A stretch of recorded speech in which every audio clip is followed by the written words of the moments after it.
başı var, amma oxumayan uşaqlar var ha. Bax, həmin uşaqların analarını səsləndirmək istəyirəm. Əziz analar, başı olub oxumayan heç bir uşaq yoxdur. Motivasiyasız, oxumağa motivasiyası olmayan uşaqlar var.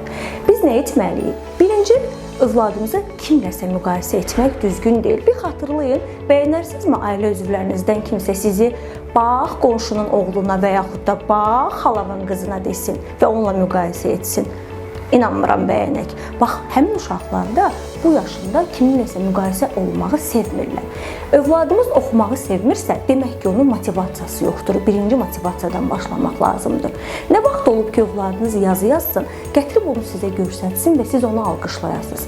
Nə edirik? Hə, o birisi səhifə də qalıb, gəl o birisi səhifəsində yazaq. Sonra o birisi dərs də qalıb. Bilirsən nə qədər tapşırıq verib valideynlərə, müəllimələrin danlaqlarından bezmişəm, yorulmuşam, səndən artıq utanıram. Bu cümlələr istifadə etmək uşağın motivasiyasını salmaq, özgüvənini aşağı salmaq deməkdir. Birinci oradan başlamaq lazımdır.